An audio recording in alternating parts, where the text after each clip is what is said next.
भदोही जिले में सबसे अधिक देखे जाने वाले सत्यम न्यूज वेब टीवी में आपका बहुत बहुत स्वागत है। सुप्रभात, आदाब, नमस्कार। भदोही जिले की तमाम छोटी बड़ी खबरों को लेकर हाजिर हूं मैं नसीर कुरैशी। आज शनिवार की खबरों में क्या कुछ है, देखिए इस अहम खबर के साथ। भदोही जिले में अब धीरे धीरे रात सर्द होने लगी है। रात के तापमान में 3 से 4 डिग्री सेल्सियस गिरावट की संभावना है। रात का तापमान 16 डिग्री सेल्सियस के आसपास पहुंचेगा। इसी के साथ भदोही जिले की सुबह अब कोहरे से घिरी होगी। शुक्रवार को ग्रामीण कृषि मौसम सेवा केंद्र ने जारी अपने बुलेटिन में यह जानकारी दी है। आने वाले सप्ताह में दिन का तापमान 29 व रात का तापमान 16 डिग्री सेल्सियस के आसपास दर्ज होने का अनुमान है। हवा की गति पूरी तरह शांत रहेगी। सुबह हल्का कोहरा भी देखा जा सकता है। आने वाले सप्ताह में भदोही जिले में सुबह के वक्त धुंध और कोहरा छाए रहने की संभावना जताई गई है।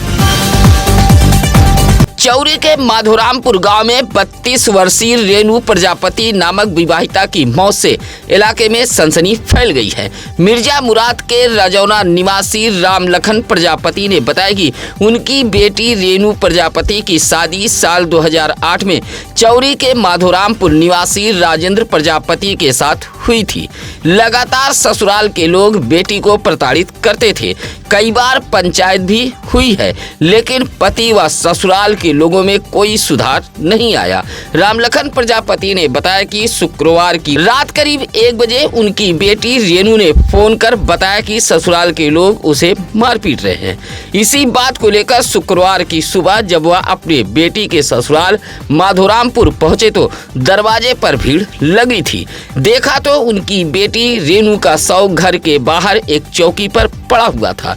उधर रेणु प्रजापति के ससुराल वालों ने बताया कि बीमारी के चलते मौत हुई है। यह बात सुनते ही रामलखन प्रजापति के होश उड़ गए। फौरन इस बात की जानकारी चौरी पुलिस को दी गई। मौके पर पहुंची पुलिस ने शव को कब्जे में लेकर पोस्टमार्टम भेजते हुए जांच पड़ताल में जुट गई है। मायके वालों ने बेटी के हत्या का आरोप लगाया है। रेणु को 2 बेटी व 2 बेटा है। सुरयामा के पुरानी बाजार में मौजूद पीसीएफ कृषक सेवा केंद्र पर तैनात सचिव की लापरवाही व एक बिचौलियों के खिलाफ किसानों ने शुक्रवार को प्रदर्शन किया है। पीसीएफ कृषक सेवा केंद्र पर प्रदर्शन करते हुए अभियान निवासी किसान प्रमोद कुमार पांडे, महुआपुर के अविनाश यादव, कपूरीपुर की दुर्गावती देवी, अर्जुनपुर के आकाश यादव व अमरजीत ने बताया कि तैनात सचिव झलक दिखाने के लिए समिति पर पहुंचते हैं और शटर गिराकर चले जाते हैं, जबकि किसान डीएपी यूरिया खाद के लिए बैठे रहते हैं। तैनात सचिव अपना मोबाइल भी स्विच ऑफ कर देते हैं। सुरयामा के पुरानी बाजार में संचालित होने वाले पीसीएफ कृषक सेवा केंद्र के सचिव की लापरवाही के चलते किसानों को सरकार की इस योजना का लाभ नहीं मिल पा रहा है। किसानों ने बताया कि केंद्र पर गुड्डू नामक एक बिचौलिया हमेशा मुस्तैद रहता है। इसी के इशारे पर सचिव करीबियों परिचितों को खाद मुहैया कराते हैं। इलाके के लोगों ने जिलाधिकारी का ध्यान आकृष्ट कराते हुए पूरे मामले की जांच कराए जाने की मांग की है। गोपीगंज के जगनंदन पट्टी गांव में जमीन पर कब्जे को लेकर 2 पट्टीदारों के बीच मारपीट हुई है। मारपीट में एक पक्ष से 3 लोग घायल हो गए हैं। घायलों का इलाज सामुदायिक स्वास्थ्य केंद्र गोपीगंज में कराया गया है। मारपीट की सूचना पर डायल 112 पुलिस भी मौके पर पहुंची थी। जगनंदन पट्टी गांव में विजय सोनकर व अनिल सोनकर के परिवार वालों के बीच यह मारपीट हुई है। हालांकि दोनों आपस में पटीदार हैं। विजय सोनकर ने बताया कि उनके घर के सामने मौजूद एक भूमि पर वह सब्जी बोए हुए थे। उसी सब्जी को तोड़ने के लिए परिवार की नीतू सोनकर नामक महिला पहुंची। इसी दौरान अनिल सोनकर के परिवार वाले गाली गलौज देने लगे। बताया कि नीतू सोनकर की पिटाई होता देख बीच बचाव के लिए परिवार की कुसुम व रन्नो देवी पहुंची तो उन्हें भी मारा पीटा गया। पिटाई से नीतू सोनकर, कुसुम व रन्नो देवी को चोटें आई हैं। फिलहाल पुलिस शिकायती पत्र लेते हुए जांच पड़ताल में जुट गई है। भदोही में टक्कर के बाद एक डंपर आग का गोला बन गई। केबिन में फंसे चालक की मौत हो गई है। इस बड़े हादसे के बाद इलाके में हड़कंप मच गया था। पेट्रोल पंप के पास खड़ी ट्रक के चलते भदोही जिले में यह हादसा हुआ है। यह भीषण हादसा औराई थाना इलाके के उगापुर नहर पेट्रोल पंप के पास का है। मिर्जापुर के सदी बनकट निवासी सुरेश यादव अपनी डंपर पर गिट्टी लाद कर मड़िहान से गोरखपुर जा रहे थे। इसी डंपर में खलासी भोरसर निवासी विकास प्रजापति भी सवार था। शुक्रवार की सुबह सुरेश यादव की डंपर जैसे ही उगापुर के समीप पहुंची, तभी आगे एक गिट्टी लदी दूसरी डंपर चल रही थी। उगापुर नहर पेट्रोल पंप के सामने भस्सी लदी एक ट्रक खराब होकर सड़क के बीचों बीच खड़ी थी। इसी ट्रक को देख आगे चल रहे डंपर के चालक ने अचानक ब्रेक लगा दी, जिससे सुरेश यादव कुछ समझ नहीं पाए और आगे चल रही डंपर में जा घुसे। टक्कर होते ही चालक के केबिन में आग लग गई। खलासी विकास प्रजापति तो कूदकर अपनी जान बचा ली, लेकिन सुरेश यादव केबिन में फंस गए, जिससे भीषण आग की चपेट में आने से मौत हो गई। सूचना पर फायर ब्रिगेड के साथ औराई पुलिस मौके पर पहुंची थी और आग बुझाकर 100 को कब्जे में ले लिया था। उगापुर नहर पेट्रोल पंप के पास भस्सी लदी खराब होकर खड़ी ट्रक के चलते यह बड़ा हादसा हुआ है, जबकि औराई पुलिस ने सिर्फ आगे चल रहे डंपर चालक के खिलाफ ही मुकदमा दर्ज किया है। लोगों का कहना है कि सड़क के बीचों बीच खड़ी ट्रक के खिलाफ भी मुकदमा दर्ज होना चाहिए था। सुरेश यादव डंपर का खुद मालिक था। शुक्रवार की सुबह लगभग 5:30 बजे जैसे ही उगापुर नहर के पास पहुंचा, तभी आगे चल रही डंपर से टक्कर हो गई। टक्कर होते ही केबिन में आग लग गई थी और सुरेश यादव की मौत हो गई। मृतक डंपर चालक सुरेश यादव के भाई महेश यादव की तहरीर पर औराई पुलिस ने सामने चल रही गिट्टी लदे डंपर के अज्ञात चालक के खिलाफ मुकदमा दर्ज कर लिया है। सूचना मिलते ही सुरेश यादव के परिजन औराई पहुंच गए थे। पोस्टमार्टम हाउस से लेकर औराई थाने तक परिजनों की भीड़ उमड़ी थी। शुक्रवार की सुबह इस भीषण सड़क हादसे के बाद इलाके में हड़कंप मच गया था। पेट्रोल पंप के सामने डंपर में लगी आग से सनसनी फैल गई थी। समय रहते आग पर काबू पा लिया गया, अन्यथा बड़ी अनहोनी हो सकती थी। पोस्टमार्टम के बाद परिजन 100 लेकर चले गए थे। कोइरवना के छेछुआ गांव के एक मकान के सामने भारी भरकम अजगर दिखाई पड़ने से ग्रामीणों में हड़कंप मच गया था। सूचना पर वन विभाग के साथ डायल 112 पुलिस भी मौके पर पहुंची थी। छेछुआ गांव निवासी केशव प्रसाद यादव ने बताया कि दोपहर 12 बजे एक अजगर उनके मकान में घुस रहा था। परिवार के लोगों की निगाह पड़ी तो शोर मचाने लगे। फौरन इस बात की जानकारी डायल 112 व वन विभाग टीम को दी गई थी। मौके पर वन विभाग की कोरोना बीट इंचार्ज रामेश्वर नाथ शुक्ला, वन कर्मचारी मनीष कुमार व हरिप्रसाद पहुंचे थे। मशक्कत के बाद अजगर को रेस्क्यू कर कब्जे में लिया गया था। बताया कि अजगर की लंबाई 7 फीट व वजन लगभग 30 किलो होगा। कब्जे में लिए गए अजगर को मिर्जापुर के मड़िहान जंगल में छोड़ा गया है। नगर पालिका परिषद गोपीगंज के मनमानी की गई शिकायत पर जिलाधिकारी शैलेश कुमार के निर्देश पर जांच के लिए टीम गोपीगंज नगर में पहुंची थी। उद्योग व्यापार प्रतिमंडल के गोपीगंज नगर अध्यक्ष श्रीकांत जायसवाल ने जिलाधिकारी कार्यालय पहुंचकर कुल 3 बिंदुओं पर शिकायत की थी। किए गए शिकायत में बताया गया था कि गोपीगंज सामुदायिक स्वास्थ्य केंद्र से डॉक्टर AN सिंह के हॉस्पिटल तक नगर पालिका परिषद गोपीगंज द्वारा 7 माह पहले नाला निर्माण कराया गया था। बताया कि नाला भ्रष्टाचार की भेंट चढ़ गया। 7 माह में ही नाले का दम निकलता जा रहा है। इसी के आगे नाले का जो निर्माण हो रहा है, इसमें भी घटिया ईंट का इस्तेमाल किया जा रहा है। इसी तरह दक्षिणी लेन बड़ी चौराहा से मिर्जापुर तिराहे तक मानक को दरकिनार कर पेयजल पाइपलाइन बिछाई गई है। नगर पालिका परिषद गोपीगंज मानक की धज्जियां उड़ा रहा है। नौसिखिए ठेकेदार उत्तर प्रदेश सरकार को बदनाम करने में तुले हुए हैं। जिलाधिकारी के निर्देश पर पहुंची जांच टीम को भारी खामियां मिली हैं। स्कूल गई युवती को बहला फुसलाकर भगा ले जाने वाले आरोपी युवक को भदोही कोतवाली पुलिस ने गिरफ्तार कर जेल भेज दिया है। भदोही शहर के हरियाव निवासी महेश्वर नामक युवक पर आरोप था कि वह एक युवती को बहला फुसलाकर भगा ले गया है। युवती स्कूल गई थी। स्कूल से युवती तबीयत खराब होने का बहाना बनाकर निकली थी। इसी दौरान हरियाव का महेश्वर नामक युवक युवती को पहला फुसलाकर भगा ले गया था। युवती के परिजनों ने मुकदमा दर्ज कराया था, जहां अब भदोही कोतवाली पुलिस ने आरोपी युवक को गिरफ्तार कर जेल भेज दिया है। चकबंदी को लेकर औराई ब्लॉक के झुआ गांव में उपजिलाधिकारी श्याममणि त्रिपाठी ने चौपाल लगाई थी। झुआ ग्राम सभा के पंचायत भवन पर चौपाल लगाकर ग्रामीणों से चकबंदी कराने को लेकर राय लिया गया है।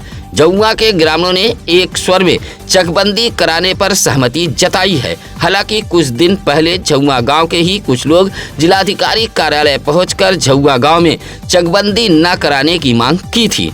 इसी राय को जानने के लिए जिलाधिकारी के निर्देश पर उप जिलाधिकारी श्याममणि त्रिपाठी झुआ गांव पहुंचे थे।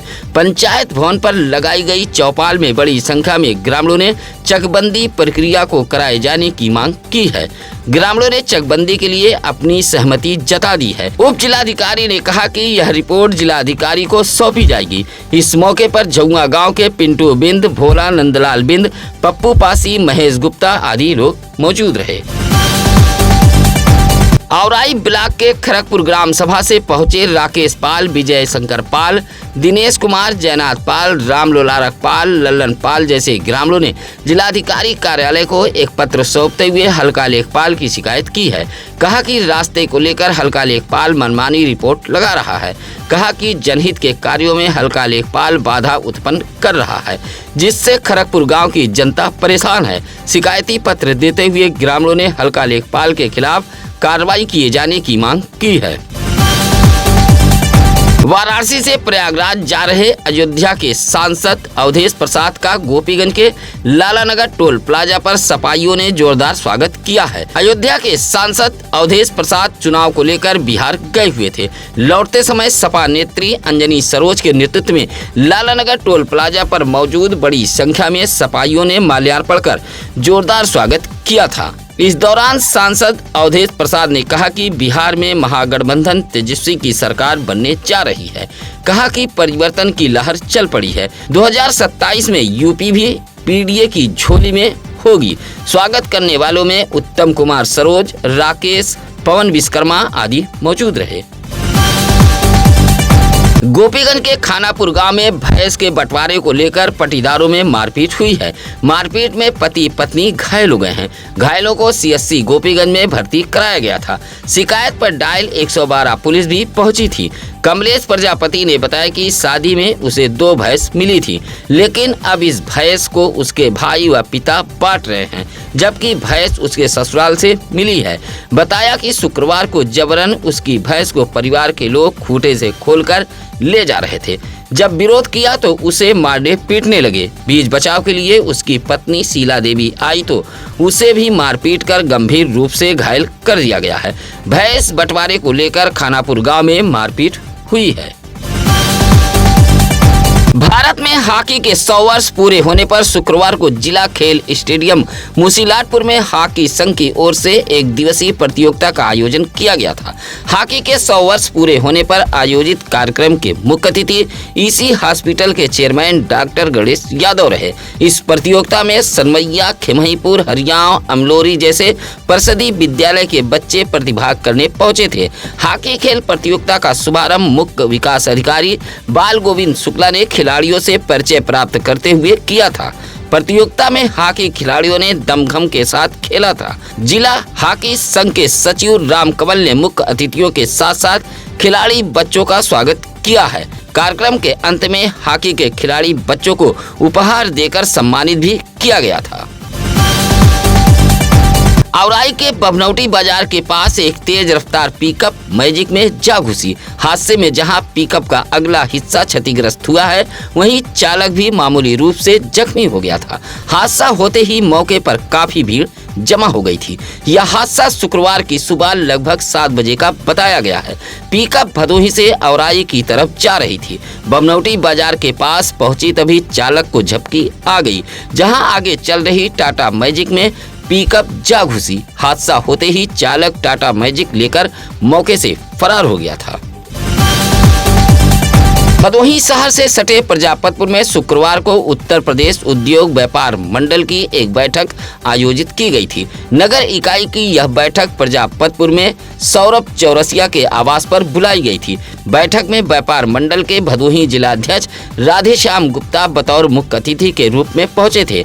बताया कि 8 नवंबर से 1 माह तक व्यापार मंडल संपर्क अभियान चलाएगा, जिसमें भदोही के व्यापारियों से मुलाकात कर उनकी समस्याओं से रूबरू होंगे। व्यापारियों की इस समस्याओं को नोट बनाकर जिलाधिकारी से मुलाकात कर अवगत कराया जाएगा। कहा कि व्यापारियों का उत्पीड़न किसी भी सूरत में बर्दाश्त नहीं किया जाएगा। बैठक में कमलेश जायसवाल, राजेश जैन, आनंद गुप्ता, दीपक केसरी जैसे तमाम व्यापारी नेता मौजूद रहे। भदोही में एक बार फिर पुलिस अधीक्षक अभिमन्यु मांगलिक की तबादला एक्सप्रेस चली है। जिले की कानून व्यवस्था को चुस्त दुरुस्त रखने के मकसद से एसपी ने लगभग 2 दर्जन उप निरीक्षक आरक्षी मुख्य आरक्षियों के कार्यक्षेत्रों में बदलाव किया है। एसपी ने अधिकतर लोगों को पुलिस लाइन भेजा है। इसी कड़ी में भदोही कस्बा चौकी इंचार्ज रहे इंद्रभूषण मिश्रा को डायल 112 में भेजा गया है।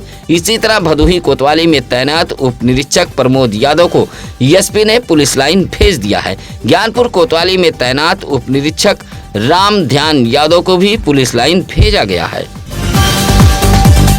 भदोही शहर के इंदिरा मिल जीवनधारा हॉस्पिटल परिसर में अपना दल यश की एक मासिक बैठक आयोजित की गई थी। बैठक की अध्यक्षता पार्टी के भदोही जिलाध्यक्ष हरिलाल पाल कर रहे थे। मासिक बैठक का शुभारंभ पार्टी के संस्थापक सोनेलाल पटेल, संविधान निर्माता डॉक्टर भीमराव अंबेडकर व सरदार वल्लभ भाई पटेल के चित्र पर पुष्प अर्पित करते हुए किया गया था। जिलाध्यक्ष ने कहा कि अगले माह से पार्टी सदस्यता अभियान चलाएगी। जिलाध्यक्ष हरिलाल पाल ने भदोही के कार्यकर्ताओं व पदाधिकारियों से कहा कि इस अभियान में सभी को बढ़ चढ़ कर हिस्सा लेना होगा। बैठक में सनी बिंद, जयप्रकाश पटेल, कप्तान सरोज, शाह आलम, बसंत पटेल आदि मौजूद रहे। शुक्रवार को औराई सामुदायिक स्वास्थ्य केंद्र पर राष्ट्रीय कैंसर जागरूकता दिवस मनाया गया। जागरूकता दिवस पर सामुदायिक स्वास्थ्य केंद्र परिसर में एक कार्यक्रम का आयोजन किया गया था। कार्यक्रम में मुख्य चिकित्सा अधिकारी डॉक्टर संतोष कुमार चक, चिकित्सा अधीक्षक डॉक्टर कृष्णचंद दुबे, डॉक्टर रतीश पाठक समेत सीएससी के तमाम स्वास्थ्य कर्मी मौजूद रहे। राष्ट्रीय कैंसर जागरूकता दिवस पर कैंसर से बचाव, जल्दी पता लगाना, इलाज की नई तकनीकी, दर्द निवारक देखभाल पर चर्चा करते हुए लोगों को जागरूक किया गया। कहा कि पान मसाला गुटखा कैंसर होने का प्रमुख कारण है। बताया कि कार्यक्रम का उद्देश्य कैंसर के प्रति लोगों को जागरूक करना है। इस मौके पर doctor Rahul Dubey, doctor Amrish Singh, doctor Pankaj Kumar, doctor Anjani Gaurav, doctor Rajiv Pandey, doctor Vinod Singh आदि मौजूद रहे। औराई के केशव प्रसाद मिश्रा राजकीय महिला महाविद्यालय में शुक्रवार को डिजिटल सुरक्षा व साइबर जागरूकता के तहत एक कार्यक्रम का आयोजन किया गया था। कार्यक्रम का संचालन विकास भारती कर रहे थे। कार्यक्रम की मुख्य अतिथि जहां रीना सिंह रही, वहीं अध्यक्षता डॉक्टर मनीषा कर रही थी। विद्यालय की छात्राओं को डिजिटल सुरक्षा व साइबर को लेकर जागरूक किया गया। इस दौरान साइबर एक्सपर्ट विकास भारती ने छात्राओं से कहा कि अनजाने लिंक न खोलें, सोशल मीडिया पर फोटो पोस्ट करने से परहेज करें। उधर इसी कार्यक्रम में विकास भारती को सम्मानित भी किया गया था। चौरी थाना इलाके के जगदीशपुर रेलवे ट्रैक पर ट्रेन की चपेट में आने से 40 वर्षीय अधेड़ की मौत हो गई है। अधेड़ की पहचान जगदीशपुर गांव निवासी 40 वर्षीय शैलेश दुबे के रूप में हुई है। सूचना पर पहुंची पुलिस ने शव को कब्जे में लेकर पोस्टमार्टम हेतु भेज दिया था। बलिया से मुंबई जा रही कमायनी एक्सप्रेस ट्रेन की चपेट में आने से मौत हुई है। परिजनों के मुताबिक शैलेश दुबे शराब का आदी था। वह घर पर नहीं रहता था, बल्कि गांव के पंचायत भवन पर सोता था। उधर इलाके के लोगों ने बताया कि शैलेश दुबे देर शाम रेलवे फाटक के आसपास काफी देर तक टहल रहा था। आशंका है कि इसी दौरान ट्रेन की चपेट में आने से मौत हुई है। राष्ट्रीय गीत वंदे मातरम को 150 साल पूरे हो गए। इस मौके पर भदोही जिले में 1 साल तक चलने वाले स्मरण उत्सव का भी शुभारंभ किया गया। कलेक्ट्रेट सभागार में जिलाधिकारी ने कार्यक्रम का शुभारंभ किया है। इस मौके पर मुख्य विकास अधिकारी बाल गोविंद शुक्ला, भाजपा के भदोही जिला अध्यक्ष दीपक मिश्रा मौजूद रहे। इसी तरह पुलिस अधीक्षक अभिमन्यु मांगलिक व अपर पुलिस अधीक्षक शुभम अग्रवाल के निर्देश पर पुलिस लाइन समेत जिले के सभी थाना कोतवाली व पुलिस चौकियों पर भी कार्यक्रम का आयोजन कर वंदे मातरम का गायन किया गया था। साथ ही इसके रचयिता बंकिम चंद्र चट्टोपाध्याय के जीवनी पर प्रकाश भी डाला गया। इसी तरह हरिहरनाथ मंदिर के शहीद पार्क में भी डीएम एसपी ने पुलिस बैंड धुन के साथ राष्ट्रीय गीत वंदे मातरम का सामूहिक गान किया था। वंदे मातरम गीत के 150 साल पूरे होने पर गोपीगंज के शहीद स्मारक पर भी कार्यक्रम का आयोजन किया गया था। विनोद सिंह फौजी फुटबॉल टीम की छात्राओं ने कैंडल जलाकर शहीदों को श्रद्धांजलि अर्पित की थी। कार्यक्रम का संचालन फुटबॉल टीम के कोच चंचल सिंह ने किया था। सत्यम न्यूज पर आप अपने बच्चों के जन्मदिन की बधाई भी दे सकते हैं। सत्यम न्यूज के जरिए आप अपने बच्चों को मिली बधाई लाखों दर्शक तक पहुंचा सकते हैं। जन्मदिन के कार्यक्रम का वीडियो बनाकर आप सत्यम न्यूज सिटी कार्यालय तक भेज सकते हैं। साथ ही किसी भी खबर के लिए आप चैनल पर फ्लैश हो रहे नंबरों पर संपर्क कर सकते हैं। आज के लिए बस इतना ही। अब नसीर कुरैशी को दीजिए इजाजत। नमस्कार, आदाब। ताज़ा खबरों के लिए सत्यम न्यूज़ को सब्सक्राइब करें।